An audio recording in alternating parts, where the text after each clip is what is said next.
Hello dear student, कैसे हैं आप लोग। आशा करते हैं कि आप लोग अच्छे होंगे और अपनी पढ़ाई अच्छे से कर रहे होंगे। तो आज हम बहुत ही इम्पोर्टेंट सेशंस के पूरा लेक्चर लेंगे, क्योंकि क्लास 12th में केमिस्ट्री में रिएक्शन याद करना बहुत ही मुश्किल है। सारी चीज़ें केमिस्ट्री में फिजिकल्स हो गया, फिजिकल से डरते हैं लेकिन फिजिकल कर लेते हैं। सबसे ज़्यादा जो प्रॉब्लम आती है वो ऑर्गेनिक केमिस्ट्री की रिएक्शन देख के। और भाई रिएक्शन देख के, नेमिंग रिएक्शन देख के बच्चों का दिमाग तो बिल्कुल भी खराब होता है कि इतनी सारी रिएक्शन है, हम कैसे याद करें, इसमें कब क्या बन जाता है कुछ पता ही नहीं चलता है। तो इसीलिए हम देखेंगे कि कुछ नेमिंग रिएक्शन होती है। हर चैप्टर में आपको 2-3 नेमिंग रिएक्शन मिल जाती हैं, और बोर्ड में नेमिंग रिएक्शन हमेशा लॉन्ग क्वेश्चन में पूछा जाता है। कभी कभी तो जो आपके लास्ट वाले 6-7 जैसे 7 क्वेश्चन आते हैं तो 6-7 दोनों में और करके दे देता है, और दोनों में अगर आप लिख लें तो आपको पूरे नंबर मिल जाएंगे। और रिएक्शन है, देखिए यहाँ पे रिएक्शन आपकी सही रही, वहाँ पे कौन सा भी कर्मक प्रयोग किया जा रहा है और उस चीज का नाम क्या है, बन क्या रहा है, ये सारी अच्छे से आप लिख के चले आते हैं तो कोई भी आपका नंबर नहीं काट पाएगा। और करके तो हर एक ईयर में पूछी गई है, इसीलिए जो नेमिंग रिएक्शन होती है बहुत इंपॉर्टेंट हो जाती है। तो आज के इस सेशन में हम पूरे नेमिंग रिएक्शन का खात्मा करने वाले हैं। तो प्लीज बच्चों, आप ऑर्गेनिक केमिस्ट्री से डरिए मत कि ऑर्गेनिक केमिस्ट्री नहीं हो रही है, क्योंकि देखिए अगर क्लास 12th केमिस्ट्री की बात करें तो 3 भागों में बांटा है। क्या है? फिजिकल, इनऑर्गेनिक और ऑर्गेनिक। तो फिजिकल इनऑर्गेनिक 50% और ऑर्गेनिक जो होता है वो 50% का होता है। ज्यादा क्वेश्चन आपको ऑर्गेनिक से ही देखने को मिलेंगे। और ऑर्गेनिक में होती क्या है? रिएक्शन, किसी को बनाते कैसे हैं, किसी की रासायनिक अभिक्रिया, कब क्या होता है, इसे मिलाएंगे तो क्या प्राप्त होगा, मतलब सारी रिएक्शंस ही आती है। और रिएक्शन याद करना मतलब इजी बात तो है नहीं, क्योंकि ये कब हार्ड तो होता ही है थोड़ा, अगर आप अच्छे से केमिस्ट्री पढ़े नहीं है। लेकिन अगर आपका बेस तैयार है, आपने 11 में जीओसी अच्छे से पढ़ा है, तब तो आप कर लेंगे। लेकिन अगर बहुत सारे स्टूडेंट्स हैं जो रूरल मतलब गांव में होते हैं, वो 11 तो उनका छूट जाता है, वो जीओसी को चैप्टर का नाम भी नहीं सुने होते हैं कई लोग तो। और बाकी लोग जीओसी अच्छे से पढ़े हैं, उनको तो ऑर्गेनिक केमिस्ट्री से एकदम मतलब लगा ही हो जाता है कि वो अच्छे से पढ़ लेते हैं। लेकिन फिर भी अगर आप नहीं पढ़े हैं लेकिन आपको बोर्ड देना है, आप चाहते हैं कि हमें रिएक्शंस कोई बता दे, मतलब कैसे क्या क्या रिएक्शन इंपॉर्टेंट है, कैसे आती हैं, तो प्लीज इस चैनल पे अगर नए हैं तो सब्सक्राइब कर लीजिएगा। आपको केमिस्ट्री के लिए और फिजिक्स के लिए और बायो के लिए, हिंदी के लिए कोई भी प्रॉब्लम नहीं लेनी है। सारे लेक्चर धीरे धीरे क्लियर किए जाएंगे और आपके बोर्ड तक इतनी तैयारी करा दी जाएगी आपको कि आपके कोई भी डाउट्स नहीं रह जाए। अब देखिए, नहीं पढ़े लॉजिकली तो हमें अब थोड़ा लर्निंग वाली चीजें याद करनी है, क्योंकि अब टाइम बहुत ही कम है। तो इसीलिए आज हम स्टार्ट करते हैं नेमिंग रिएक्शन। और कुल मतलब मेन बात करें, मतलब लेना तो 25 इंपॉर्टेंट रिएक्शन है। उसमें से कुछ ऐसी हैं कि जो आप एक बार देख लें तो तुरंत वो याद हो जाए, और 25 ऐसे रिएक्शंस आती हैं, जैसे कि 3 और ऐड हो जाती हैं, 28 रिएक्शन है पूरी नेमिंग रिएक्शन। लेकिन इसमें से कुछ इंपॉर्टेंट होती है ना, तो जो इंपॉर्टेंट बेहद ही होगी उस पर हम स्टार मार्क करते जाएंगे, और बाकी हम सभी रिएक्शंस को देखेंगे, एक भी रिएक्शंस को छोड़ेंगे नहीं जो कि किसी साइंटिस्ट के नेम से है। तो सबसे पहले फर्स्ट रिएक्शन से जो रिएक्शन आती है वो है फिंकेलस्टाइन अभिक्रिया, कि आखिर फिंकेलस्टाइन साहब जी ने क्या किया था। फिंकेलस्टाइन अभिक्रिया ये ऐसा कुछ नहीं है, फिंकेलस्टाइन जैसे हमारा आपका नाम होता है वैसे एक साइंटिस्ट का नाम है। अब बच्चों को ये लगता है कि काश हम लोग के नाम जैसे होते, वैसे रखा होता तो हमें याद हो जाता कि हाँ ये नाम है। तो अब हर जगह ऐसा नहीं ना होता, और ये सारे जो साइंटिस्ट होते हैं वो फॉरेन होते हैं, और फॉरेन में इनको ये नाम आज इजी लगता होगा, इसलिए ये सारे नाम रखे जाते हैं। तो हम भी पढ़ेंगे तो इजी लगने लगेगा, फिंकेलस्टाइन क्या ही ज्यादा आर्ट है। तो आइए हम देखते हैं कि आखिर फिंकेलस्टाइन अभिक्रिया में होता क्या है। बात करें तो ये आपको सबसे पहले चैप्टर में ही मिल जाएगी, हेलो एल्केन और हेलो एरीन्स, और ये हेलो एल्केन के निर्माण में होती है। यहाँ पे हम लेते हैं, ये एक प्रकार की प्रतिस्थापन अभिक्रिया है कि हम हेलो एल्केन से ही हेलो एल्केन बनाते हैं। हम यहाँ से कोई हेलो एल्केन ही लेंगे, जैसे कि हम यहाँ पे CH3Br, थोड़ा सा इसे साइड में लिखते हैं ताकि सारी रिएक्शन आ जाए। यहाँ से भी स्टार्ट करते हैं CH3Br, अब आप ये कहेंगे कि मैम हेलो एल्केन्स तो ले रहे हैं, फिर हेलो एल्केन्स बनाना क्या है? तो अब ये कहीं नहीं लिखा गया है कि हमारे पास जो चीजें हैं उससे हम और नहीं बना सकते, ये तो है नहीं। अरे हमारे पास जो चीजें हैं उससे हम और उत्पादन कर सकते हैं। तो हमारे पास हेलो एल्केन था, लेकिन हेलो एल्केन में आप पढ़ें कि हैलोजेंस कितने होते हैं? फ्लोरीन, क्लोरीन, ब्रोमीन, आयोडीन और एस्टेटिन। तो एस्टेटिन तो उतना रिएक्ट करता नहीं है, बाकी हम आयोडीन तक देखते हैं, और आयोडीन में जितने भी जो भी लग गया एल्केन्स में जाके तो हेलो एल्केन्स हो जाता है। तो हम यहाँ पे ब्रोमो एल्कीन की रिएक्शन, मतलब ब्रोमोमेथिल की रिएक्शन हम NI से करवाते हैं। और इसमें आपको चीजें याद रखनी है नेमिंग रिएक्शन में, क्योंकि हम तो ये है कि नहीं इसी से हम बना सकते हैं, केवल रासायनिक अभिक्रिया यही है हेलो एल्केन के निर्माण में। ये एक ऐसे रिएक्शन है जिसको इस साइंटिस्ट ने बनाया था, इसीलिए याद रखना ज्यादा इंपॉर्टेंट हो जाता है। जब हम यहाँ से NI से रिएक्शन करवाते हैं और यहाँ पे आपको लेना है एसीटोन। आप कभी भी ये जो अभिकर्मक लिए जाते हैं, यहाँ पे उत्प्रेरक के रूप में यूज किए जाते हैं, अभिकर्मक के लिए जाते हैं, उनको नहीं भूलना है नेम, खास तौर पर नेमिंग रिएक्शन में, क्योंकि इनके बिना ये रिएक्शन करवा ही नहीं सकते, इसलिए इनकी रिएक्शन बहुत इंपॉर्टेंट होती है। अब इसमें से आपको कुछ नहीं, बस ये याद रख लेते हैं कि ये आपके पास क्या है, मेथिल ब्रोमोमेथिल, आईपीसी नाम में लिखें तो ब्रोमोमेथिल। और ये क्या है, सोडियम आयोडाइड, सोडियम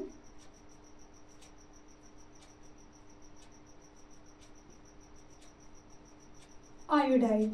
जब भी आप ब्रोमोमेथिल की अभिक्रिया सोडियम आयोडाइड से करवाएंगे एसीटोन की उपस्थिति में, तो आपको यहाँ पे प्राप्त होता है CH3I और ये प्लस NBr। आपको क्या मिल जाता है, यहाँ पे आपने लिया था सोडियम आयोडाइड और ब्रोमोमेथिल, यहाँ पे आपको आयोडोमेथिल मिल जाता है।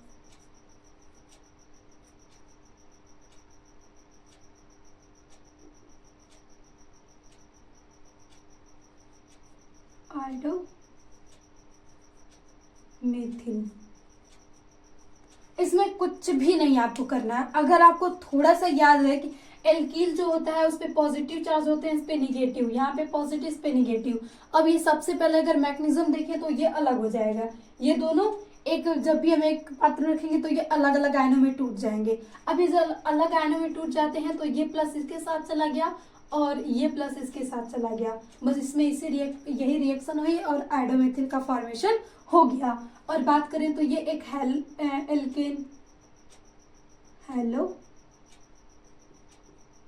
एल्केन है।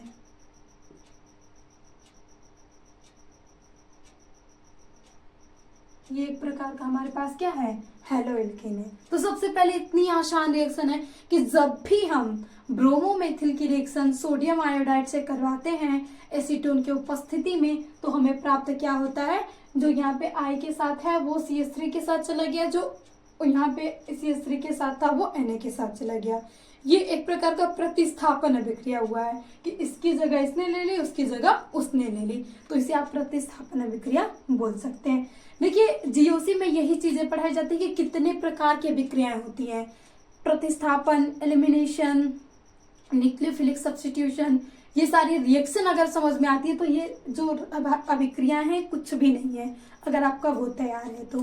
और बाकी अब तो समय इतना है नहीं कि हम जीओसी पढ़ें, अब आपको जो भी करना है यहीं पे समझना है, तो हम थोड़ा सा बताते चलेंगे। अगर आप लेक्चर को कंसंट्रेट से देखेंगे तो आपको सारी चीजें समझ में आती चली जाएंगी इजीली। अब आपके पास आती है स्वार्ट्ज अभिक्रिया। स्वार्ट्ज अभिक्रिया क्या है, तो स्वार्ट्ज भी एक साइंटिस्ट हैं और उन्होंने भी हेलो एल्केन में ही ये रिएक्शन दी थी कि इन्होंने भी ब्रोमोमेथिल की अभिक्रिया, लेकिन ये एज से करवाए थे। यहाँ पे इन्होंने फिंकेलस्टाइन ने लिया मेटल्स की जगह Na और स्वार्ट्ज ने लिया मेटल्स की जगह आपके पास Ag और F। तो यहाँ पे आप करवाएंगे CH3Br प्लस AgBF और यहाँ पे अभिकर्मक इंपॉर्टेंट होगा नहीं है, जहाँ पे नहीं है वहां नहीं लिखेंगे।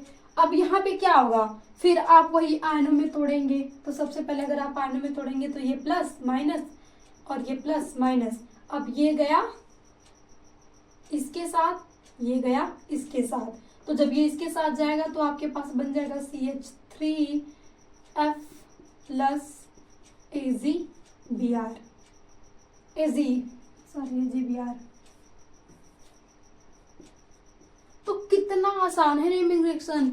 अब तो आपको लग रहा होगा कि हम तो सच में मतलब झूठ में ऐसे ही डरते थे, ये तो मतलब आसान से भी आसान लग रही है रिएक्शन, तो इतनी ही इजी रिएक्शन है। अब बुक में थोड़ा सा डिफिकल्ट तरीके से लिख देगा ये सारी चीजें, लेकिन अगर आपको यही हिंदी में लिखना तो आप लिख सकते हैं स्वार्ट्ज रिएक्शन में कि जब हम ब्रोमोमेथिल की अभिक्रिया अजेंटम फ्लोराइड से करवाते हैं तब वहां पे हमें अभिक्रिया के बाद फ्लोरोमेथिल और उसके बाद AgBr प्राप्त होता है। या तो आप सिंपली लिख सकते हैं कि हमें हेलो एल्केन प्राप्त होता है, हेलो एल्केन से हेलो एल्केन प्राप्त होता है। और ये भी एक प्रकार की कौन सी है, प्रतिस्थापन अभिक्रिया ही है, प्रतिस्थापन, ये दोनों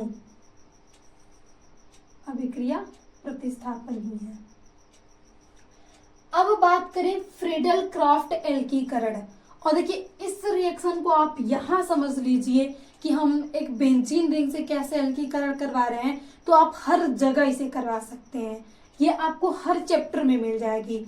हेलो एल्केन्स में आपको हेलो एरिन्स वाले में ही मिलेगी, अब ये नहीं कि आपकी खुली श्रृंखला। ये फ्रीडल क्रॉफ्ट अभिक्रिया और फ्रीडल क्रॉफ्ट एल्कीकरण और एसिलीकरण, एसाइलेशन और एल्काइलेशन, दो प्रकार के इन्होंने रिएक्शंस करवाया था, और ये रिएक्शन आपको हर चैप्टर में मिलती है। आपको दे देगा कि अल्कोहल का एसाइलेशन करवाइए फ्रीडल क्रॉफ्ट, अल्कोहल का फिनॉल का, क्योंकि हम अल्कोहल में तो वो डायरेक्टली OH जोड़ ही नहीं सकते, जब डायरेक्टली OH जुड़ता है तो वो फिनॉल हो जाता है, फिनॉल हो गया। फिर उसके बाद बेंजो कार्बोक्सिलिक एसिड हो गई, हेलो एरिन्स हो गया, इन सभी का हम एसाइलेशन करवा सकते हैं। तो मेन एक चीज समझ लीजिए, बाकी जगह आप यूज कर लेंगे। तो फ्रीडल क्रॉफ्ट अभिक्रिया में आप लेते हैं बेंजीन,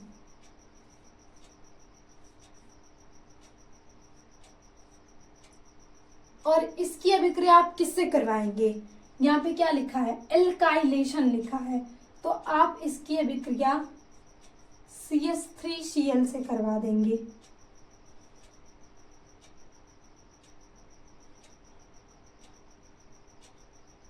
और यहाँ पे आपको एनहाइड्रस AlCl3 लेना है, एनहाइड्रस AlCl3 आपको यहाँ पे अभिकर्मक के रूप में या उत्प्रेरक के रूप में लेना है, क्योंकि इस रिएक्शन को नॉर्मली हो नहीं रही थी। अब ये सोचे हो नहीं रही है तो क्या करें, कोई और ले, तो फिर उन्हें उत्प्रेरक का दिमाग में, अरे हम कोई उत्प्रेरक देखते हैं, और उत्प्रेरक का काम ही होता है कि जो अभिक्रिया हो नहीं रही उसे करवा देंगे, तो बस इन्होंने उत्प्रेरक को डाला। और देखिए यहाँ पे केवल हमने बेंजीन लिया है, और ये आपके पास एक है हेलो एल्केन, हेलो एल्केन। जब आप बेंजीन और हेलो एल्केन के रिएक्शन करवाते हैं तो एनहाइड्रस AlCl3 की उपस्थिति में, तो आपको यहाँ पे प्राप्त होगा टाइलिन, ये आपकी बेंजीन रिंग हो गई, और यहाँ पे आपके पास जाके जुड़ जाएगा CH3, और यहाँ से एक H निकालेंगे। जैसे आपके यहाँ थोड़ा सा देखिए, क्योंकि जो बेंजीन की संरचना होती है, CH हो गया, फिर यहाँ से CH, ये CH, CH, CH और नीचे भी CH, ऐसे कार्बन लगे होते हैं।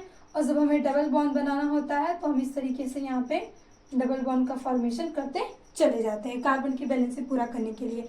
अब हमें इसमें कुछ जोड़ना है, तो सबसे पहले हम यहाँ से कुछ हटाएंगे। तो अब बंध को तो तोड़ेंगे नहीं, क्योंकि हमें एक ही चीज को जोड़नी है, तो अगर हम बंध को तोड़ने चल दिए तो फिर ये पूरी बेंजीन की जो संरचना है वो बिगड़ जाएगी, वो बेंजीन होगा ही नहीं। तब हम क्या करते हैं, यहाँ से एक H हटाते हैं, यानी यहाँ पे H+ निकला, और यहाँ पे जनरेट हो गया माइनस, और यहाँ आप देखेंगे तो मेथिल पे प्लस, क्लोरीन पे माइनस। अब ये मेथिल का अटैक इस कार्बन पे होगा, और ये जो Cl है इस हाइड्रोजन के साथ जाएगा। तो जब ये मेथिल यहाँ पे आके जुड़ गया तो इस संरचना को हम बोलते हैं टॉल्यूइन। टॉल्यूइन।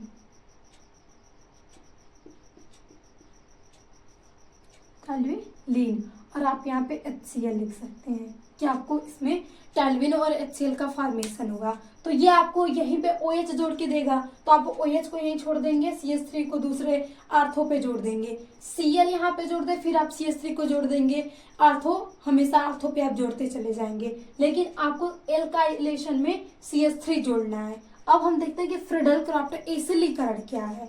तो देखिए एल्काइलेशन मतलब एल्कील, तो एल्कीन हम किसे कहते हैं, CH3 वाले जो भी ग्रुप आते हैं, CH3 हो गया, C2H5 हो गया, ये सभी एल्कील समूह है, तो हम इसमें एल्कील समूह को जोड़ते हैं। अब एसाइलेशन भी सेम इसी तरीके की रिएक्शन है। यहाँ भी हम एक बेंजीन लेते हैं और इसकी अभिक्रिया CH3COCl से, ये जो है ये एसिल कहलाता है, क्योंकि हम COCl3 CH3 को इसे एसिल बोलते हैं, जैसे इसे हम एल्किल बोलते हैं वैसे हम CH3COCl को एसिल बोलते हैं। अब इनकी अभिक्रिया करवा रहे हैं, इसीलिए एल्काइलेशन कहलाता है या एसिलीकरण कहलाता है। और फिर हमको यहाँ पे वही प्रोडक्ट लेना है और अभिकर्मक लेना है एनहाइड्रस AlCl3, सॉरी यहाँ पे AlCl3 आपने यहाँ पे ले लिया। और प्रेरक आप याद करते जाइएगा यहाँ से। अगर आप ये क्लास में अच्छे से अटेंड कर ले हैं और एक बार और अटेंड कर लेंगे एग्जाम के टाइम में, तो आपको कोई भी रिएक्शन की टेंशन नहीं होगी। अब यहाँ से ले लीजिए, फिर आपको यहाँ पे तोड़ना है कि ये किस भागों में टूटेगा। तो आप जब यहाँ से तोड़ेंगे तो ये COCH3 में जो टूटेगा, COCH3 में, और ये माइनस और ये यहाँ से प्लस। और फिर इसी की तरह से जैसे हमने एक हाइड्रोजन यहाँ से निकाला था वैसे यहाँ से हम हाइड्रोजन निकालेंगे। तो ये आपके पास बेंजीन रिंग हो गई और आप इससे COCH3 जोड़ देंगे, यह एल्काइलेशन कहलाता है। अब इस बेंजीन का एक हाइड्रोजन और ये Cl को मतलब जहां कहीं भी कहीं से ना हाइड्रोजन निकाल ही लेती है, क्योंकि Cl है वो हाइड्रोजन के साथ जाके हाइड्रोक्लोरिक अम्ल तो बना ही रहता है मैक्सिमम रिएक्शन में। तो आप प्लस यहाँ HCl लिख सकते हैं। आप पे ये डिपेंड करता है, अगर आप ये प्लस HCl लिख देते हैं तो और भी बेहतर है, और ये थोड़ा प्रिपरेशन मेथड है तो यहाँ पे छोड़ भी सकते हैं, लेकिन अगर आप यहाँ पे लिख देते हैं तो बहुत ही अच्छी बात है। तो देखिए फ्रीडल क्राफ्ट एल्कीकरण और फ्रीडल क्राफ्ट एसिलीकरण, बस इसमें चेंज क्या है, यहाँ पे जो लिया गया है, यहाँ पे हमने CH3Cl लिया और यहाँ पे हमने CH3COCl लिया, COCl एसिल, और उसके बाद बेंजीन रिंग से रिएक्शन करवा दी तो हमें ये प्रोडक्ट प्राप्त हो गया। अब हम देखते हैं ऊर्ज अभिक्रिया, और ऊर्ज अभिक्रिया है और एक ऊर्ज और फिटिंग, इनकी तीन अभिक्रिया आ जाती हैं और तीनों सच बताना तो बहुत ही आसान है और ये इम्पोर्टेंट भी है रिएक्शन।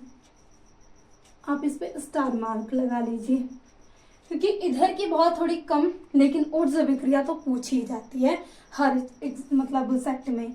अब ऊर्ज अभिक्रिया में सबसे पहले आप अगर करवाएंगे तो यहाँ लेंगे आप CH3Cl, इसके 2 मोल्स, और इसकी अभिक्रिया आप करवा देंगे 2 सोडियम से, मतलब सोडियम धातु से, और उपस्थित आपको रहना चाहिए शुष्क ईथर, ऊर्जा अभिक्रिया में इतना याद रखिएगा कि ऊर्जा अभिक्रिया किसे कहते हैं। तो आप हिंदी में अगर लिखेंगे तो लिख सकते हैं, जो ये नाम है ना, आपको नाम तो पता होगा, इसका नाम क्या है, आप इसे एक रूप से बोल सकते हैं कि ये एक हेलो एल्केन ही है। यहाँ पे आपको ये हेलो एल्केन दिख रहा है। तो जब भी हम हेलो एल्केन की अभिक्रिया सोडियम धातु से करवाते हैं शुष्क ईथर की उपस्थिति में, तो हमें वहां से एल्केन प्राप्त होता है, और इसी को हम कहते हैं ऊर्ज अभिक्रिया। अब यहाँ पे फिर आप देखेंगे तो ये CH3 हो गया और 2 मोल आपके पास CH3 है, 2 Cl है। तो ये Cl भाई सोडियम जब देखेगा वैसे इतना रिएक्टिव है, और इसका क्लोरीन से तो अलग ही प्यार है, ये कहेगा भाई कुछ हमें नहीं देख रहा है, यहाँ से हमारा क्लोरीन मिल रहा है, हम उसके साथ निकल रहे हैं, और बाकी तुम लोग जो बच रहे हैं वो खुद जुड़ लो, हम नहीं तुम्हें जानते। तो ये कहेगा आप छोड़ के जा रहा है तो क्या ही है, हम भी तो 2 हैं, जुड़ लेते हैं। तो यहाँ पे हम 2 लगाए हैं, इसका मतलब 2 CH3 है, तो आप यहाँ पे लिख सकते हैं CH3, और ये जो सोडियम लेके भागा था Cl को, तो ये तो सोडियम के साथ जाके जुड़ेगा ही, मतलब नमक बना ही लिया है वो। और ये अलग हुए थे तो ये कहे हम लोग भी दो लोग हैं, अब क्या ही दुख मनाना, हम खुद आपस में बॉन्ड बना लेते हैं और अपनी भूख शांत कर लेते हैं। जब सीएल छोड़ के चला गया तो क्या ही टेंशन लेना। तो ये रिएक्शन ऊर्जा अभिक्रिया करवाती है। और ऊर्जा अभिक्रिया में आपको याद क्या रखना है, यहाँ की जो मेन इंपॉर्टेंट है कि ये अभिक्रिया ओनली हैलो एल्केन के लिए है, हैलो एल्केन।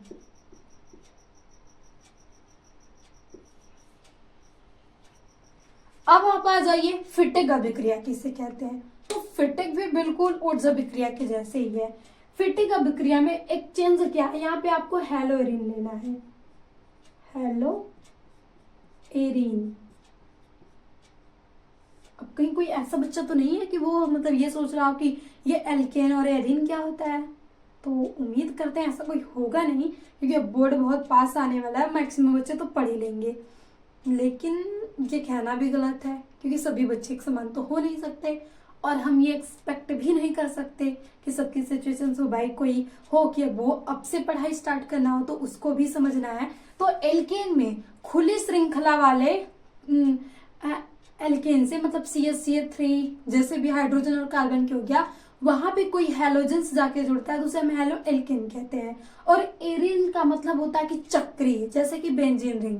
बेंजीन रिंग में हम कोई एक हाइड्रोजन को प्रतिस्थापित कर दें किसी भी हैलो से, क्लोरीन से, फ्लोरीन से, ब्रोमीन से, आयोडीन से, तो वो एक प्रकार का हैलो एरिन हो जाएगा। तो यहां आप लेंगे एक बेंजीन रिंग, ये हो गई बेंजीन रिंग। और आपको यहाँ पे जोड़ना है Cl, और इसके भी आप लेंगे 2 मोल्स फिटिक अभिक्रिया में। और यहाँ पे लेंगे दो सोडियम, और इसकी भी अभिक्रिया आप करवाएंगे ड्राई ईथर, ड्राई ईथर। अब यहाँ भी कहेगा सोडियम Cl दिख रहा है, अब ये Cl को तो लेके जाने वाला है, क्योंकि इस पे निगेटिव और इस पे पॉजिटिव, तो ये इसके साथ जाके जुड़ गया। तो ये 2 था ये भी, तो ये दोनों बेंजीन से निकाल लिया। सोडियम इतना पावरफुल, आप पढ़ेंगे जो सोडियम धातु होती है वो बहुत रिएक्टिव होती है। तो यहाँ पे आप पहले बना लीजिए 2NaCl। अब उसके बाद बेंजीन बचा था, ये परेशान था कि अब हम क्या करें, किसके साथ जाके मतलब जुड़े, कैसे क्या बनाए हम। तो ये कहे नो प्रॉब्लम, हम लोग भी तो 2 हैं, तो ये डाइफेनिल बना लेता है।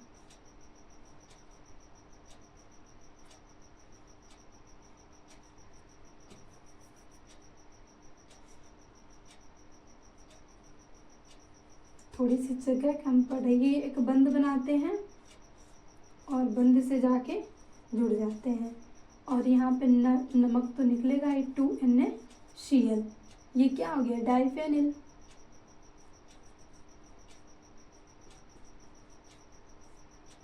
यानी ये जो बेंजीन थी वो आपस में ही आपने एक एक हाइड्रोजन निकाली और मतलब एक एक Cl निकाली थी, तो वो Cl चला गया सोडियम लेके। अब ये एक जगह खाली थी, इसको भी एक चाहिए था, इसको भी एक, तो कहे अब आओ हम साझेदारी कर लेते हैं। अब कोई लेने देने वाला है नहीं, अब हम तुम्हें दे दे तो हमारी कमी, वो कहा हम दे दे तो हमारी कमी बढ़ रही है, लेकिन हम दोनों साझेदारी कर लें तो दोनों को बेनिफिट हो सकता है। तो ये लोग कह के साझेदारी कर लिए और एक बंध बना के ये दोनों आपस में जुड़ गए, जैसे कि ये CH3 जुड़े थे। अब ऊर्ज फिटिंग अभिक्रिया आती है, यानी ऊर्ज ने ऊर्ज और फिटिंग दोनों अभिक्रिया को मिला दिया। तो जब दोनों अभिक्रिया को मिलाएगा तो आपको क्या करना है कि हैलो एल्केन और हैलो एरिन्स को मिलाना है। तो अब आप यहाँ पे लेंगे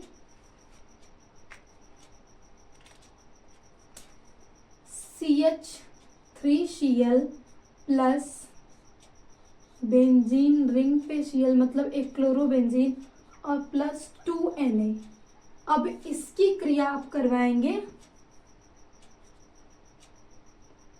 यहाँ पे ड्राई ईथर, ड्राई ईथर मतलब शुष्क ईथर की उपस्थिति में। हिंदी में लिखा है एक जगह, इंग्लिश के प्रैक्टिस है मैं तो इंग्लिश छोड़ती नहीं।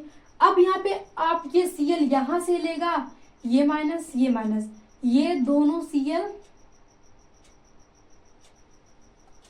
इसके पास आ गए सोडियम के। अब ये CH3 बचा हुआ है प्लस, और यहाँ पे भी प्लस जनरेट हुआ है। तो अब कहेंगे अब फिर वही बात, तो अब हम क्या करें, अब तो हमारी जाति भी समान है, क्या हम जुड़ सकते हैं? तो कहेगा हाँ, CH3 बेंजीन को जोड़ लेता है और एक अच्छा कंपाउंड बन जाता है। तो यहाँ पे आप एक बेंजीन रिंग बनाएंगे और यहाँ पे CH3 जुड़ जाएगा। ये साझेदारी अपनी कर लिए और ये Cl तो छोड़ के चला गया था अपने सोडियम के पास, तो ये हो गया आपके पास और अगेन इसका नाम टायोलीन हो जाएगा। तो ये थी 7 नेमिंग रिएक्शन। 7 में से जो ये फिटिंग वाली है इसमें से कोई ना कोई अभिक्रिया जरूर पूछता है और आई होप कि आपको ये सारी रिएक्शन समझ में आ गई हो, क्योंकि इससे इजी नहीं हो सकता कुछ। हमने बहुत ही शॉर्ट कि आप लोग इसे याद करना भी चाहें तो आसानी से याद कर लें। तो आइए अब हम इसके नेक्स्ट की रिएक्शन देखते हैं, क्योंकि हमें भी 25 रिएक्शन देखनी है। तो प्लीज सेशंस थोड़ा लंबा होगा, लेकिन आपको अब तो लॉन्ग टाइम पढ़ाई करनी ही पड़ेगी। अब ये नहीं कि आधे घंटे पढ़ लिए, 1 घंटे पढ़ लिए तो हो जाएगा, अच्छे नंबर आ जाएंगे। अब आपको रात दिन एक करना ही पड़ेगा। तो आइए अब हम देखते हैं नेक्स्ट रिएक्शन। आप स्क्रीनशॉट इसका ले लीजिए।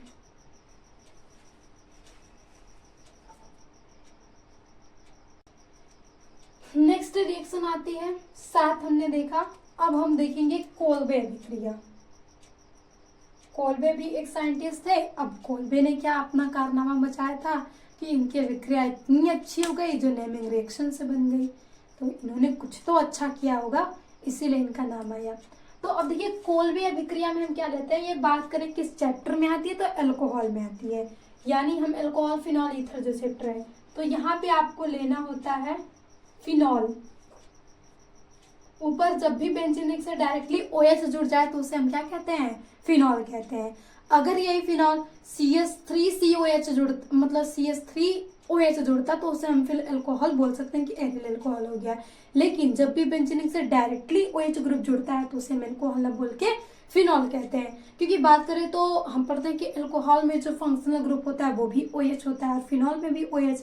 तो अब डिफरेंस क्या है, तो डिफरेंस यही है कि जब बेंजीन ग्रुप से डायरेक्टली OH जुड़ता है तब हम उसे फिनॉल बोलते हैं। और इसकी अभिक्रिया हमें NaOH से करवाना है। एक क्षार से प्लस NaOH, एक क्षार दिया गया। अब यहाँ से बनेगा क्या वही हमें देखना है।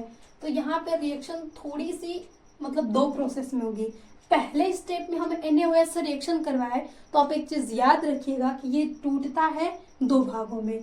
यहाँ से इतना अलग होगा और ये अलग होगा, यानी ये NaOH टूटेगा NaO में और ये टूटेगा H+ में और यहाँ पे आएगा निगेटिव चार्ज।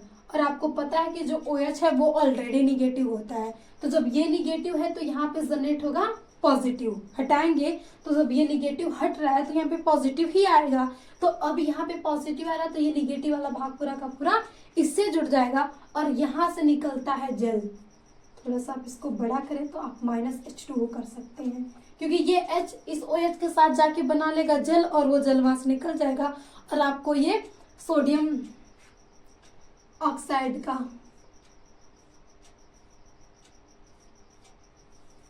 और ये जाके जुड़ गया ONA। और ये प्रोडक्ट जो होता है उतना स्टेबल नहीं होता है, फिर इसकी अभिक्रिया हमें करवानी पड़ती है CO2 और H+ की उपस्थिति में। यहाँ पे आप फर्स्ट लेंगे और ये आप सेकेंड लेंगे। एक बार आप CO2 और एक बार H+ से करवाएंगे, तब आपको यहाँ पे प्राप्त होता है ये जो Na है मेटल्स है हट जाएगा। अब ये प्लस हटेगा तो प्लस ही कोई आके अटैक करेगा और यहाँ पे जुड़ जाएगा OH और ये COO ये हो जाएगा, क्योंकि यहाँ से भी एक निकलेगा OH। तो ये चीज आपके पास आ जाती है कोल्बे अभिक्रिया में कि कोल्बे अभिक्रिया में क्या हुआ। तो ये एक सेल यहाँ से बन गया कि ये एक मतलब अल्कोहल भी है और यहाँ पे COOH भी जुड़ गया है। तो जब भी आपको कोल्बे अभिक्रिया दे तो ये रिएक्शन आपको देंगे, तो कोई भी है नहीं कि वहां से आपके नंबर काट दें। आपने सबसे पहले लेना है कि एक फिनॉल की अभिक्रिया NaOH से करवाएंगे, फिर वो जाके सोडियम फिनॉक्साइड से बना लेगा, फिर उसके बाद उसकी अभिक्रिया हम CO2 और H+ की उपस्थिति में करवाएंगे, तब जाके हमें यहाँ पे मेन प्रोडक्ट कोल्बे अभिक्रिया से प्राप्त क्या होता है वो प्राप्त हो जाएगा। और एक सैलिसिल्डिहाइड बन जाएगा यहाँ से, सैलिसिलिक अम्ल, सैलिसिलिक अम्ल का फॉर्मेशन हो जाएगा। अब यहाँ से देखिए राइमन टीमेन अभिक्रिया, दूसरे जो साइंटिस्ट आते हैं वो है राइमन टीमेन। अब इन्होंने क्या किया अपनी अभिक्रिया में, हम उससे देखते हैं कि आखिर राइमन टीमेन ने क्या बनाया था। तो राइमन टीमेन ने भी लिया था फिनॉल ही, ये भी फिनॉल की अभिक्रिया है। इन्होंने फिनॉल की अभिक्रिया प्लस CH3Cl और NaOH एक ही साथ इन्होंने रिएक्शन करवा दिया। तो यहां से आप इनको जो चीज मिली थी वो सबसे पहले यहां से मिली थी। अभी आप देखिए कि जो NaOH है यही पे ले रहे हैं, लेकिन आप यहाँ से CH3Cl भी ले रहे हैं, तो ये किस तरीके से जुड़ेगा। सबसे पहले ये अलग होगा इसी के जैसे, यानी कि ये टूटेगा जो NaO माइनस और प्लस H+ में, तब ये जहाँ के यहाँ पे जुड़ जाएगा ONA, और यहाँ पे आर्थो पे जुड़ जाएगा CHO जुड़ जाएगा यहाँ से जाके। अब आप जब यहाँ से CHO जोड़ेंगे फिर इसकी अभिक्रिया H+ से करवा देंगे, यानी जल से करवा देंगे, तब आपको यहाँ पे मेन प्रोडक्ट प्राप्त होता है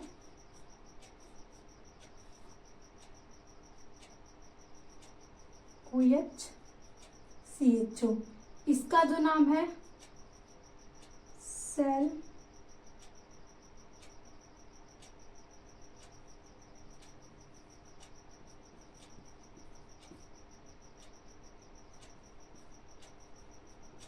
सैलिसिल्डिहाइड और यह है सैलिसिलिक अम्ल, सैलिसिलिक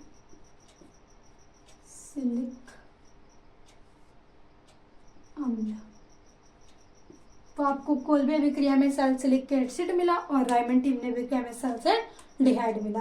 तो आपको याद रखना है, कभी अब ये थोड़ी ना कि आपसे पूछ देगा कि केवल कोल्बे अभिक्रिया ही पूछेगा, इसको अभिक्रिया को पूछने का तरीका है। पूछने का तरीका ये भी है कि सैलिसिलिक अम्ल कैसे बनाएंगे, तो कोल्बे अभिक्रिया से आप सैलिसिलिक अम्ल बना सकते हैं। सैलिसिल्डिहाइड कैसे बनाएंगे, तो आप राइमन टीमेन अभिक्रिया द्वारा सैलिसिल्डिहाइड बना सकते हैं।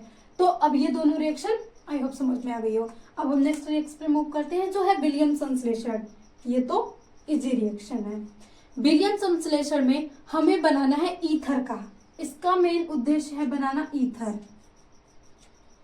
यानी हम ईथर को कैसे प्राप्त करें। तो सबसे पहले अगर हम विलियमसन संश्लेषण लेते हैं तो यहाँ पे CH3Br और इसकी अभिक्रिया हम किसी सोडियम फिनॉक्साइड से करवा देंगे, जैसे कि हम यहाँ पे ले लेंगे CH3ONa, ये हो गया सोडियम फिनॉक्साइड।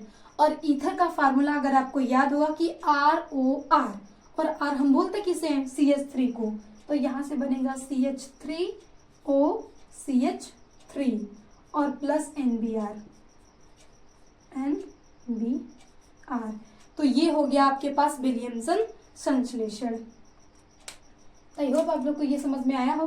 कुछ भी नहीं है, इसमें आपको लेना है ब्रोमोमेल्किन और उसकी अभिक्रिया सोडियम फिनॉक्साइड से करवाना है, और जब आप सोडियम फिनॉक्साइड से करवाएंगे तो आपको यही मिल गया ईथर। इसका जो नाम है वो क्या है, ईथर हो गया। और NBr ये तो बाय प्रोडक्ट के रूप में मिला है। तो ये हो गया विलियमसन संश्लेषण रिएक्शन। अब हम ऊपर से इटार्ड अभिक्रिया क्या है, तो इटार्ड भी आती है ईथर वाले चैप्टर में। अब ये थोड़ी सी, इसमें कई सारे अभिकर्मक लेने पड़ते हैं इटार्ड अभिक्रिया में, तो वो सारे हम अभिकर्मक देखते हैं कि आखिर यहाँ पे कौन कौन से अभिकर्मक प्रयोग किए जाते हैं। तो आप यहाँ पे लेंगे टाल्वीन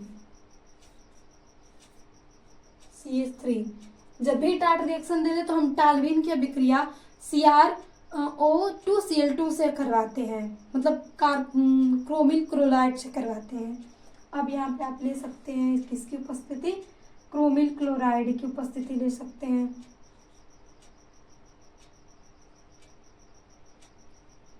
CrO2Cl2 क्रोमिल क्लोराइड और H2, और इसकी रिएक्शन जब आप करवाएंगे तो आपको यहाँ पे जो प्राप्त होगा एल्डिहाइड के फॉर्मेशन है, ये एरिल एल्डिहाइड। यानी यहां से इटार्ड रिएक्शन से जो बनता है वो क्या है, एरिल एल्डिहाइड। यानी विलियमसन संश्लेषण से ईथर बनाया और इटार्ड अभिक्रिया से हमने क्या बनाया, एल्डिहाइड का फॉर्मेशन किया। और इसमें आपको क्या क्या लेना है, टाल्वीन, इसका जो नाम है टाल्वीन, और ये क्रोमिल क्लोराइड, उसकी अभिक्रिया जल की उपस्थिति में आप करवा देंगे, तब आपको एरिल एल्डिहाइड का फॉर्मेशन हो जाएगा। अब हम नेक्स्ट रिएक्शन देखें तो गाटरमान कोच अभिक्रिया है। देखिए गाटरमान कोच अभिक्रिया मिलती है और गाटरमान अभिक्रिया मिलती है। कहीं कहीं आपको गाटरमान कोच की जगह काक लिखा होता है, गाटरमान काक अभिक्रिया, तो वो इसको CH को क्या पढ़ लेते हैं, ख पढ़ लेते हैं, वो लिखा रहता है कई पब्लिकेशन में, लेकिन वो होता है कोच रिएक्शन। अब देखिए वो डिपेंड करता है, लेकिन गाटरमान कोच आगे कुछ होगा तब आपको इसमें लेना है बेंजीन रिंग, और इसकी अभिक्रिया आपको करवाना है उपस्थिति COHCl और एनहाइड्रस AlCl3। बेंजीन की अभिक्रिया आप CO और HCl के उपस्थिति में जब एनहाइड्रस से करवाते हैं तो आपको यहाँ पे प्राप्त क्या होता है, एल्डिहाइड।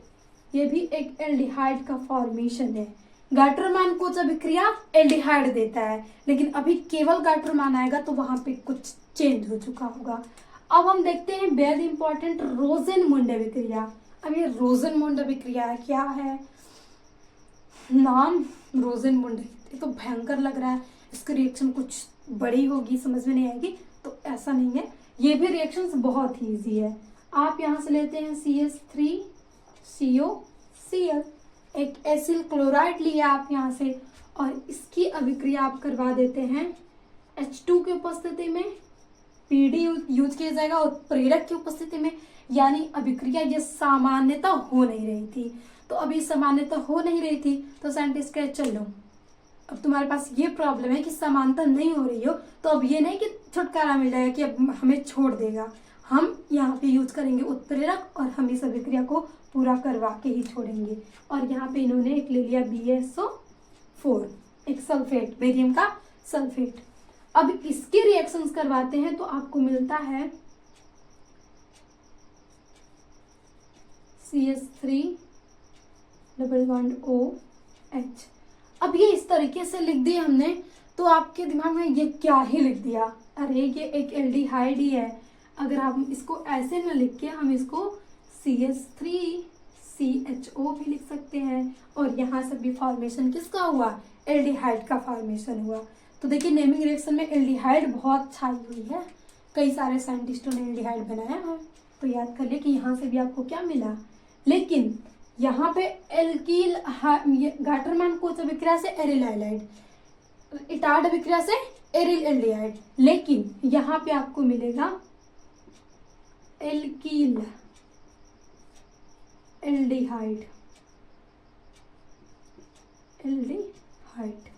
यहाँ पे एल्कील मिला, मतलब खुली श्रृंखला वाला मिला है। अब आता है सैंडमेयर रिएक्शन, और ये रिएक्शन बहुत इजी है, थोड़ा सा इसमें अगर लंबा दे देता है तो सबसे पहले हम यहाँ पे बेंजीन डाइएजोनियम सॉल्ट का फॉर्मेशन करवाते हैं, लेकिन अगर नेमिंग रिएक्शन में पूछता है तो डायरेक्टली वहाँ पे सॉल्ट से रिएक्शन ही करवा सकते हैं। यानी आपको एक चीज का फार्मूला याद रखना क्या, बेंजीन डाइएजोनियम का, तो यहाँ पे N2Cl जुड़ा होता है, तो हम इसे बेंजीन डाइएजोनियम सॉल्ट बोलते हैं। अब इसकी अभिक्रिया आप किससे करवाएंगे कि ये सैंडमैन अभिक्रिया होगी, तो आपको उपस्थिति लेना है CuCl, ये क्या है, उत्प्रेरक के रूप में प्रयोग किए जा रहे हैं, और यहाँ पे HCl। अब यहाँ से बनेगा क्या, तो आपको इस अभिक्रिया में N2 गैस निकल जाती है और यहाँ से Cl का फॉर्मेशन हो जाता है, यानी ये एक प्रकार की हेलोएरिन का फॉर्मेशन है, जो है सैंडमेयर अभिक्रिया। हमने अगर आपको ऐसा दे देता था कि हेलोएरिन का फॉर्मेशन कीजिए, तो आप इसे फॉर्मेशन कर सकते हैं सैंडमेयर अभिक्रिया से, कि आप बेंजीन डाइएजोनियम सॉल्ट की अभिक्रिया कॉपर क्लोराइड और HCl की उपस्थिति में करवाते हैं, तब आपको हेलो एरिल और नाइट्रोजन गैस क्या होती है, मुक्त होती है। इसका नाम बेंजीन डाइएजोनियम सॉल्ट, बेंजीन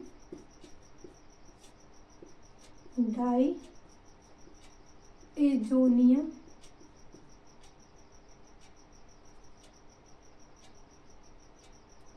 कम पड़ रही है,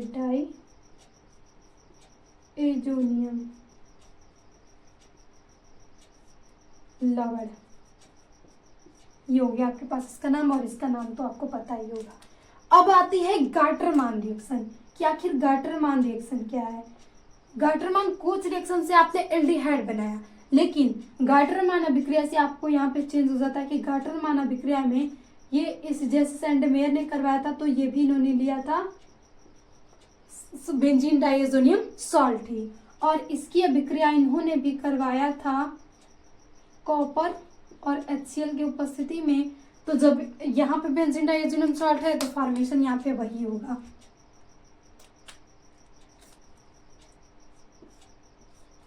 हेलो एरीन का ही, और यहाँ से N2 गैस निकल जाएगी। तो ये दोनों रिएक्शन को अगर कभी कभी आपसे पूछ देता है कि नाइट्रोजन गैस मुक्त, मतलब यहाँ से नाइट्रोजन गैस मुक्त होती है वैसे वाली अभिक्रिया देने के लिए, तो इस अभिक्रिया को दे लेते हैं, क्योंकि इसमें जो बेंजीन डाइएजोनियम सॉल्ट है ये दो प्रकार से एक्ट करते हैं, यानी यहाँ से दो प्रकार की इसकी रिएक्शन होती है बेंजीन डाइएजोनियम सॉल्ट की।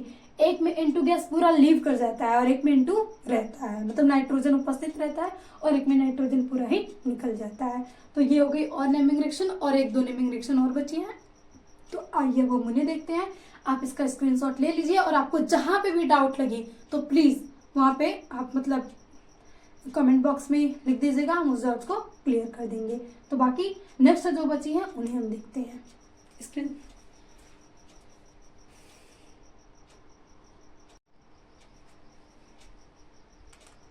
तो नेक्स्ट रिएक्शन देखते हैं अब हम एल्डोल संघनन अभिक्रिया। बात करें तो ये भी बहुत इंपॉर्टेंट होती है कि एल्डोल संघनन अभिक्रिया क्या होती है।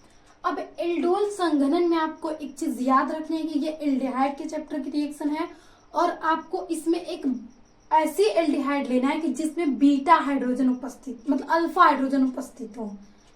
यानी अल्फा का मतलब क्या होता है, अगर बात करें आपके पास कि अल्फा क्या है, तो आपको ऐसा एल्डिहाइड लेना है, ये एल्डिहाइड ग्रुप हो गया। अब यहाँ पे आपको अल्फा हाइड्रोजन उपस्थित होना चाहिए, तो जो भी ग्रुप जिस कार्बन से जुड़ा होता है उस कार्बन का नाम होता है अल्फा, और इस हाइड्रोजन से इस कार्बन से जितने हाइड्रोजन जुड़े होते हैं उसे हम अल्फा हाइड्रोजन कहते हैं। अब इसको एल्डोल संघनन अभिक्रिया में आपको इसी का 2 मोल लेना है। आप या तो यहाँ पे 2 लिखें, या तो आप यहाँ पे एक और CH3CHO ले सकते हैं, और यहाँ पे भी अल्फा हाइड्रोजन उपस्थित है। और इसकी अभिक्रिया आप करवाएंगे किससे, तनु, आपको यहाँ पे लेना है तनु NaOH। आपने तनु NaOH ले लिया। अब तनु NaOH से रिएक्शन करवाएंगे, ये 2 मोल है, तो यहाँ पे फॉर्मेशन होता है CH3CH2CHO, यानी 4 कार्बन यहाँ 4 कार्बन यहाँ, तो आपको 4 कार्बन यहाँ मिल रहे हैं, और यहाँ पे जाके जुड़ जाता है OH, यानी यहाँ का जो एक ऑक्सीजन था वो यहाँ पे OH के रूप में जुड़ गया। अगर आप तनु NaOH से रिएक्शन करवाएं तो आपको ये चीजें प्राप्त हो जाती हैं कि ये क्या है, अल्कोहल और एल्डिहाइड ग्रुप इसमें उपस्थित होते हैं। अब इसको जब आप हीट करेंगे, यहाँ से इसको गर्म करेंगे, तो आपको एक चीज याद होगी कि जिसमें भी अल्कोहल पाया जाता है, अगर उस कंपाउंड को अगर हम गर्म करें तो उसमें से जल निकल जाता है। तो आप यहाँ से जल निकालेंगे। अब जल निकालने के लिए हाइड्रोजन कहाँ का निकलेगा, एक OH निकल जाएगा, लेकिन इसे एक H की आवश्यकता होगी। तो ये अल्फा हाइड्रोजन हमने इसीलिए लिया था कि अल्फा हाइड्रोजन ही निकलेगा। यहाँ से अल्फा हाइड्रोजन ये है, तो यानी अल्फा हाइड्रोजन यहाँ से निकल जाएगा और वो उसके साथ जाके जुड़ जाएगा।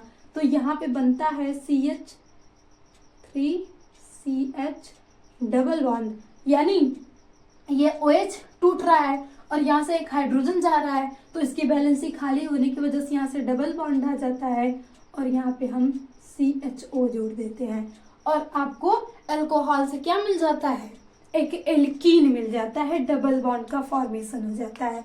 तो यही इसीलिए हम अल्फा हाइड्रोजन लिए थे, क्योंकि ये अल्फा हाइड्रोजन नहीं होता तब हम यहाँ से हाइड्रोजन को निकाल नहीं पाते। तो एल्डोल अभिक्रिया ऐसे मतलब लोग समझाते हैं कि इतनी बड़ी है, हिंदी में अगर इसका पढ़ने जाए ना तो हिंदी तो भाई सर के ऊपर से जाने वाली है। तो आप हिंदी के बीच से पढ़िए ना कि वो बुक में क्या लिखा रहता है, आप बस यहाँ समझिए कि हमें इस टाइप का एल्डिहाइड लेना है कि जिसमें अल्फा हाइड्रोजन उपस्थित हो। अब बुक में तो लिख देगा कि अल्फा हाइड्रोजन उपस्थित हो, आप उसे रट लेंगे। अब पता ही नहीं है कि अल्फा हाइड्रोजन कहते किसे हैं, तो अब तो पता हो गया कि अल्फा हाइड्रोजन कोई भी क्रियात्मक समूह जिस कार्बन से जुड़ा रहता है उसे हम अल्फा कार्बन बोलते हैं, और अल्फा कार्बन से जितने भी हाइड्रोजन जुड़े रहते हैं उसे अल्फा हाइड्रोजन बोलते हैं। यहाँ पे भी बात करें तो ये आपके पास अल्फा हाइड्रोजन है और इसकी क्रिया तनु NaOH से करवाया तो हमें ये कंपाउंड मिला, यानी OH जाके यहाँ पे जुड़ गया। अब इसको जब हमने हीट किया तो ये जो अल्फा हाइड्रोजन था वो इस OH के साथ जाके माइनस यहाँ पे H2O कर देता है और हमें एक एल्कीन का फॉर्मेशन हो जाता है। और यही एल्डोल संघनन अभिक्रिया कहलाती है। संघनन की डिफिनेशन तो याद होगी, संघनन किसे कहते हैं, तो बात वही हो गई कि यहाँ से जल बनना है। चलिए अब आते हैं नेक्स्ट जो इम्पोर्टेंट रिएक्शन है वो हाफमैन है। देखिए ये जितने भी रिएक्शन लिखी कार्बन एमीन युग्मन के अनुसार ये मोस्ट इम्पोर्टेंट है, तो प्लीज इसीलिए कभी भी लेक्चर इन मतलब स्टार्टिंग देख के इंड ना छोड़ा कीजिए, क्योंकि इंड में जो भी चीजें थी बहुत इंपॉर्टेंट होती है। तो अब हम बात करें कि हाफमैन रिएक्शन क्या है। अब हाफमैन रिएक्शन का हाफमैन का नाम सुन के तो ऐसा लगता है कि ना ये पागल से साइंटिस्ट हैं लोगों ने जो अपना नाम रख दिया है हाफमैन। तो हाफमैन एक साइंटिस्ट का नाम है, इन्होंने रिएक्शन करवाया था, तो उस रिएक्शन को हम देखते हैं कि आखिर इनकी रिएक्शन क्या थी। तो इन्होंने एक एमीन लिया था, एमाइड की रिएक्शन करवाया था, CH3CONH2।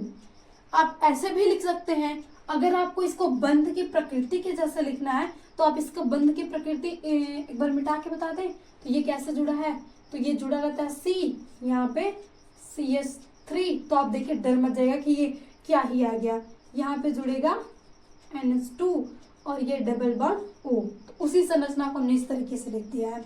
अब इसकी रिएक्शन हम करवा देते हैं Br2 प्लस NaOH से, तो यहाँ पे आपके पास फॉर्मेशन हो जाता है किसका, तो फॉर्मेशन होता है आपके पास एमीन का, CH3NH2। ये क्या है, एक प्रकार की एमीन है, तो ये हो गया एमीन का फॉर्मेशन। अब ये BrNaOH कहाँ गया, तो भाई Br को कहीं से ये ढूंढेगा कि H मिल जाए, तो वो उसके साथ जाकर रिएक्शन कर लेगा, BrH का फॉर्मेशन कर लेगा और सोडियम ऑक्साइड जाके बना लेगा। तो आपको इसमें जब भी प्रिपरेशन रिएक्शन देती है तो वहां पे बस आपको प्रोडक्ट से मतलब रहता है, यानी आपको एमीन बनाना था, आप एमीन यहाँ पे लिख देंगे। वैसे भी अगर इनको देखा जाए तो हम इस तरीके से भी लिख सकते हैं कि उत्प्रेरक जो विक्रयण भाग नहीं लेते हैं, यानी आपको यहाँ पे Br2NaOH ये विक्रिया को करवा रहे हैं, तो आपको यहाँ से मिलता है CH3NH2 एमीन, जो ऑक्सीजन था वो यहाँ से हाइड्रोजन लेके जल निकाल दिया यहाँ से।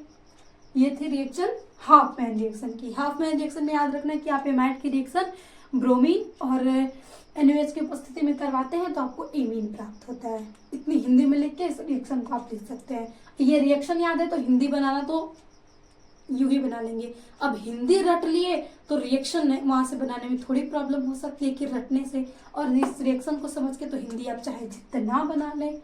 अब नेक्स्ट रिएक्शन है कि कार्बिल एमीन अभिक्रिया क्या है। कार्बिल एमीन अभिक्रिया हम किसे कहते हैं, एमीन से पता चल गया कि इसमें कोई ना कोई एमीन प्रयुक्त किया जाएगा। तो यहाँ पे हम ले लेते हैं NH2CH3 प्लस KOH और इसकी अभिक्रिया करवाते हैं तो इसको हम कार्बिल एमीन अभिक्रिया कहते हैं। और यहाँ से साइनाइड का फॉर्मेशन होता है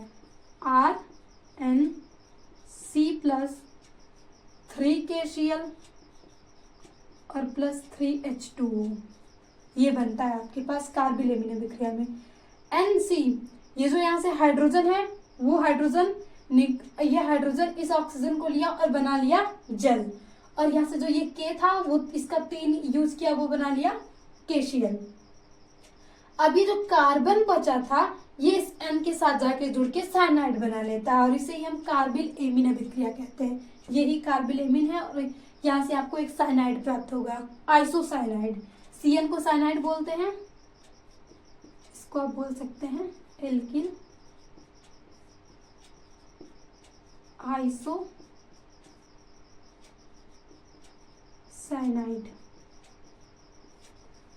तो ये रिएक्शन इतनी अच्छी थी। अब हम देखते हैं कि कैनिज़ारो, तो ये रिएक्शन बहुत ही इंपॉर्टेंट है कि हम कैनिज़ारो रिएक्शन किसे कहते हैं। तो बात करें तो ये भी महत्वपूर्ण है और इसमें आपको कुछ नहीं, फॉर्मेल्डिहाइड लेना होता है, ऐसा एल्डिहाइड जिसमें अल्फा हाइड्रोजन उपस्थित ही ना हो। अब बात करेंगे ग्रुप है तो मैम ये कार्बन से जुड़ा हुआ है तो क्या हम इसे अल्फा बोल नहीं सकते? बिल्कुल भी नहीं, ये इसी कार्बन से जुड़ा है। और आपसे हम बोले थे यहाँ पे एल्डोल कंडेंसेशन में कि अल्फा हाइड्रोजन उसे कहा जाएगा कि जो किसी भी क्रियात्मक समूह से जो कार्बन जुड़ा रहता है उस कार्बन को अल्फा बोलते हैं, और उस कार्बन से जो हाइड्रोजन जुड़े रहते हैं उसे हम अल्फा हाइड्रोजन बोलते हैं। लेकिन यहाँ पे हाइड्रोजन जो क्या है उपस्थित है, तो यहाँ पे आप लिख सकते हैं अल्फा हाइड्रोजन अनुपस्थित। हो गया ना यहाँ से एक चीज। अब इसकी रिएक्शन आप किससे करवाएंगे? ये कैनिज़ारो रिएक्शन हो जाएगी तो 2 मोल इसी का हम ले लेंगे HCHO, यहाँ पे अगर हम यहाँ 2 लिख दें या तो इसी का 2 मोल ले लें। अब इसकी जब हम रिएक्शन करवाते हैं तो आपको ये रिएक्शन जनरली होगी नहीं, तो आपको यहाँ पे सांद्र NaOH लेना होगा, NaOH, और यहाँ से सोडियम फिनॉक्साइड प्राप्त होता है HCOONA और +CH3OH। इसका जो नाम अल्कोहल और इसका नाम सोडियम, थोड़ा ऊपर से लिखते हैं, sodium phenoxide,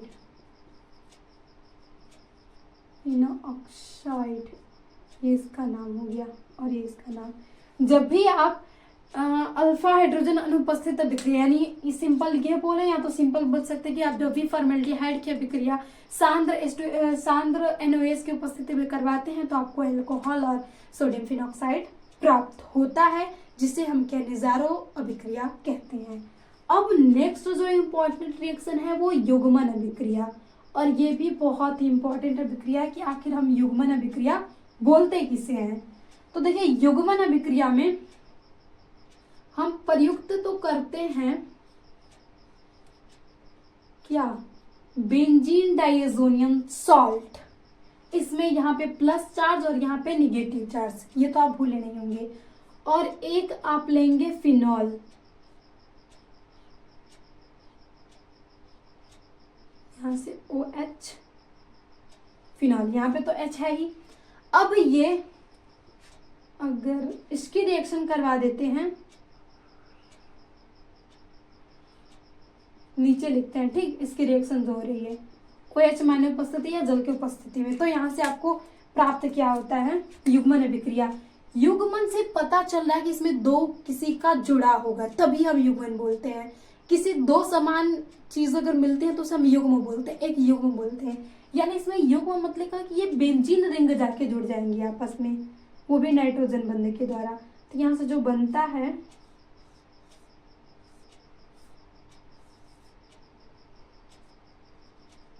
N double bond N और